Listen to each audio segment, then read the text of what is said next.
தமிழ்நாட்டில் மொத்தம் 161 அரசு உதவி பெறும் கல்லூரிகள் இயங்கி வருகின்றன. இந்த 161 கல்லூரிகளிலேயும் கிட்டத்தட்ட 78,000 பேர் படித்து வருகிறார். அதில் 4,500க்கும் மேற்பட்ட பேராசிரியர்கள் பணியாற்றுகிறார்கள்.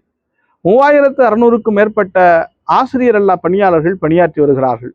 கிட்டத்தட்ட ஒரு 80,000 மாணவர்களின் வாழ்க்கையை கேள்விக்குள்ளாக்குகிற மிக துயரமான ஒரு முடிவினைத்தான் அண்மையில நம்முடைய தமிழ்நாடு அரசாங்கம் எடுத்தது. அதுதான் பல்கலைக்கழக திருத்த சட்ட மசோதா. அப்படி என்றால் என்ன? இங்கே பெருநகரங்களில ஒரு பல்கலைக்கழகம் நீங்கள் தொடங்க வேண்டும் என்றால் 100 ஏக்கர் நிலம் இருக்க வேண்டும் என்று இதுவரைக்கும் விதி இருந்தது. ஆனால் இந்த புதிய சட்ட திருத்தம் இங்கு என்ன சொல்லுகிறது என்றால், பெருநகரங்களில 25 ஏக்கர் தொடர்ச்சியாக வைத்திருந்தால் போதும், நீங்கள் உங்கள் அரசு உதவி பெறுகிற கல்லூரியை நிகர்நிலை பல்கலைக்கழகமாக மாற்றிக்கொள்ளலாம். அல்லது 25 ஏக்கர் நிலம் வைத்திருந்தால் ஒரு புதிய பல்கலைக்கழகத்தை தொடங்கிவிடலாம் என்கிறதாக அந்த சட்டம் குறிப்பிடுகிறது. இது பார்ப்பதற்கு ஏதோ கல்வியை பரவலாக்குவதற்கு எடுக்கப்பட்ட முயற்சி என்பதை போல தோன்றலாம்.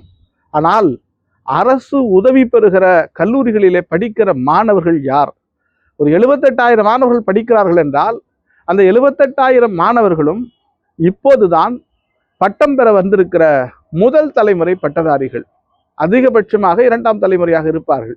இந்த 78,000 பேரும் இங்க இருக்கக்கூடிய பிற்படுத்தப்பட்ட, மிகவும் பிற்படுத்தப்பட்ட விளிம்பு நிலை சமூக மக்கள், அந்த குடும்பங்களிலிருந்து வருகிற முதல் தலைமுறை பட்டதாரிகள். ஆக இவர்களுக்கு அரசு மானியம் கிடைக்காமல் போனால் அவர்களால் ஒரு பட்டத்தை பெற முடியுமா என்றால் முடியாது. ஏன்னா இன்றைக்கு தனியார் நிகர்நிலை பல்கலைக்கழகங்களில் எப்படி கட்டணங்கள் வசூலிக்கப்படுகின்றன என்பதை நாம் கவனத்திலே கொள்ள வேண்டும். அரசு உதவி பெறும் கல்லூரியில் 6,000 ரூபாய் 7,000 ரூபாய் செலுத்தி படிக்கிற படிப்பையை நீங்க நிகர்நிலை பல்கலைக்கழகங்களுக்கு போனா 70,000 80,000 செலுத்தி படிக்க வேண்டிய சூழல் நிலவுகிறது. இது ஒரு பக்கம். ஆக பொருளாதார ரீதியாக பின்தங்கி இருக்கிற அல்லது சமூகத்தில் நலிவுற்று இருக்கிற, ஏழையாக இருக்கிற, பிற்படுத்தப்பட்ட, மிகவும் பிற்படுத்தப்பட்ட ஒரு ஒடுக்கப்பட்ட சமூகத்தில் பிறந்த ஒரு மாணவரோ மாணவியோ போய் ஒரு பட்டம் பெறுவதற்கான வாய்ப்பு நிகர்நிலை பல்கலைக்கழகங்களில் இருக்குமா என்றால் இருக்காது. ஆக காசு வைத்திருக்கிறவன் படிக்கலாம், ஆக காசு இருக்கிறவன் இந்த உலகத்தில் உயிர் வாழலாம் என்கிற முதலாளித்துவ சிந்தனையின் வெளிப்பாடுதான் இந்த பல்கலைக்கழக திருத்த சட்ட மசோதாவினுடைய சாராம்சமாக பார்க்கிறோம்.